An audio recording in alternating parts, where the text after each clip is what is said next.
Hello everyone, आज हम करने वाले हैं third chapter glimpses of the past. इसकी हम समरी करेंगे ताकि आपको फटाफट से पूरे लेसन का आइडिया मिल जाए। This is a pictorial presentation. यहाँ पर हम बात करेंगे फर्स्ट वॉर ऑफ इंडिपेंडेंस की, जो कि 1857 को स्टार्ट हुआ था।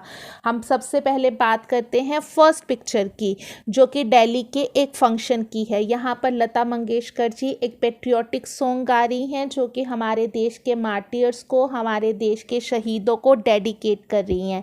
और इस गाने के बोल हैं, ए मेरे वतन के लोगों ज़रा आँख में भर लो पानी। और इस पिक्चर में जवाहरलाल नेहरू जी, इंदिरा गांधी जी, लाल बहादुर शास्त्री जी भी दिख रहे हैं। और फिर उसके बाद हम बात करते हैं 1757 की, कंपनी कॉन्क्वेस्ट की।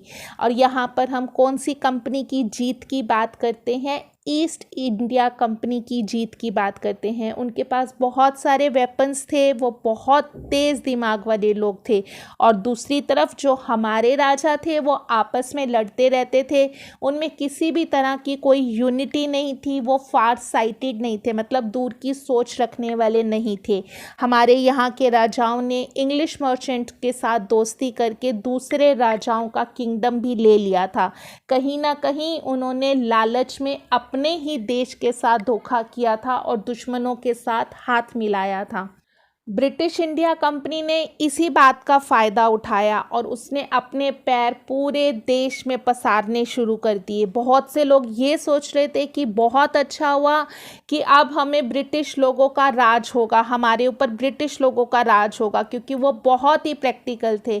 लेकिन दूसरी तरफ बहुत से लोग ये भी सोच रहे थे कि ब्रिटिशर्स का राज नहीं होना चाहिए, चाहे वो राजा थे, हम पे किसी भी तरह का अत्याचार करते थे, लेकिन फिर भी अपने तो अपने ही होते हैं और ब्रिटिशर्स तो बाहर के लोग हैं। उसके बाद हम बात करते हैं टीपू सुल्तान की, जो कि मैसूर के राजा थे, जो कि बहुत दूर की सोच रखते थे और आखिरी दम तक उन्होंने अंग्रेज़ों के साथ लड़ाई की। अंग्रेज़ों के हाथ गुलाम बनने का एक कारण हमारे देश की कुप्रथाएं भी थी, जैसे कि बाल विवाह, स्त्री प्रथा। यहाँ तक कि हमारे जो कुछ गुरु थे वो भी ये बात सिखाते थे कि अगर कोई इंसान, अगर कोई पर्सन सी क्रॉस कर लेता है तो उसका रिलीजन भ्रष्ट हो जाता है, ख़त्म हो जाता है। वो सोचते थे कि जितनी भी दुनिया में प्रॉब्लम्स हैं उनका रूट कॉज औरतें हैं। ऐसी ऐसी बेवकूफ़ी वाली बातों का अंग्रेज़ों ने बहुत फ़ायदा उठाया। अंग्रेज़ों ने भारतीयों के ऊपर बहुत सारे टैक्सेस इम्पोज कर दिए, जिसे आप लगान भी बोल सकते हो। इस लगान के कारण 15 लाख लोग भूख के कारण मर गए। और बिजनेस में भी ब्रिटिशर्स ने अपने रूल्स एंड रेगुलेशंस लगाए थे। वो किसी भी तरह का टैक्स नहीं देते थे, इंपोर्ट ड्यूटी नहीं देते थे। जब देश में लाखों करोड़ों रुपए का माल ब्रिटेन से आता था तो किसी भी तरह की ड्यूटीज़ नहीं लगती थी, जिसके कारण जो इंडियन इंडस्ट्रीज़ थी वो बुरी तरह से फ्लॉप हो रही थी, र्यून हो रही थी, और जो ब्रिटेन की इंडस्ट्रीज़ थी वो बहुत फ्लरिश हो रही थी। अब हम बात करते हैं राजा राम मोहन राय की, जो कि बहुत ही समझदार और बहुत ही एजुकेटेड पर्सन थे। उन्होंने सबसे पहला यही काम किया कि उन्होंने भारतीयों को समझाया कि हम किसी भी तरह से ब्रिटिशर से कम नहीं हैं, हमारा कल्चर बहुत ही सुपीरियर है। उन्होंने देश में फैली हुई सारी तरह की कुरीतियों को ख़त्म करने की कोशिश की। उन्होंने सभी धर्मों को एक बताया। उन्होंने एग्जाम्पल दिया कि जैसे डिफरेंट डिफरेंट कलर की गायें होती है, लेकिन दूध का कलर सबका सेम होता है, उसी तरह हमारे जितने भी धर्म हैं, लेकिन सबकी मोरल वैल्यूज, सबकी समरी, सबका सार एक ही है। उन्होंने हर चीज़ को साइंस से और लॉजिक से जोड़ने के लिए कहा। उन्होंने लोगों को समझाया कि सी क्रॉस करने से कैसे किसी का धर्म भ्रष्ट हो सकता है। ब्रिटिशर्स को वो बहुत ज़्यादा अच्छे से समझना चाहते थे। उनको समझने के लिए उन्होंने सी क्रॉस किया। वो ब्रिटेन गए, वहाँ पर उन्होंने ब्रिटिशर्स को कहा कि हम इंडियंस आपको अपना राजा मानते हैं और आपको भी हम इंडियंस को अपनी प्रजा मानना चाहिए। अब बात करते हैं 1765 की। ऑपरेशन या आप इसको सप्रेशन भी कह सकते हैं।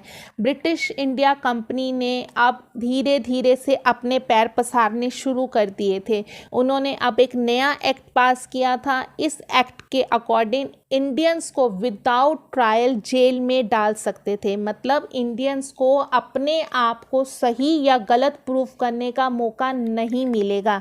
इस डर के कारण कोई भी इंडियन ब्रिटिशर्स के आगे मुंह नहीं खोलता था। गवर्नर जनरल बेंटिक ने एक मैसेज कन्वे किया ब्रिटेन को कि यहाँ की जो कॉटन इंडस्ट्रीज़ के मज़दूर हैं ना, उनकी हड्डियों से यहाँ की लैंड ब्लीच हो रही है। मतलब अब उनकी हड्डियों में से खून रिसने लगा है। सब काम मशीनों से होने लगा था। तो यहाँ के सब मज़दूर जो थे वो बेरोज़गार हो गए थे।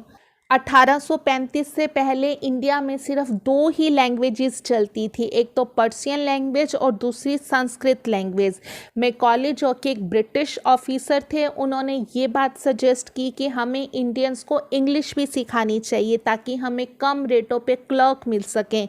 लेकिन उस एजुकेशन ने सिर्फ क्लर्क ही नहीं बनाए बल्कि भारतीयों को अपने पैरों पर खड़े होने के काबिल बनाया। अब तक भारतीयों को ये बात भी समझ में आ गई थी कि हमारे राजा अंग्रेजों के हाथों की कठपुतलियां बन चुके हैं और अब भारतीयों के पास जॉब्स नहीं थी, पैसा नहीं था, बहुत सारे नए रूल्स एंड रेगुलेशंस थे। ब्रिटिशर्स अब भारतीयों को धर्म परिवर्तन के लिए भी फोर्स करने लगे थे। तो इंडियंस को लगा कि बस अब बहुत हो गया, अब तो कुछ करना पड़ेगा।